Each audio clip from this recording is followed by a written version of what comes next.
আসসালামু আলাইকুম প্রিয় কলিজার ভাই বোনেরা, দেখেন তো দৃশ্যটা কেমন লাগছে আপনাদের কাছে। যদি ভালো লাগে তাহলে কমেন্ট করে জানাবেন।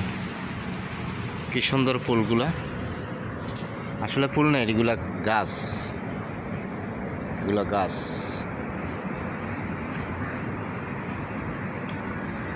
ওই যে মার্কেটের ভিতরে ঢুকে এটা হচ্ছে র্যাম। আমরা বাংলাদেশের ভাষায় কী কয়, এই দেশে র্যাম কয়, গাড়ি ওঠা নামা করে আন্ডারগ্রাউন্ডে।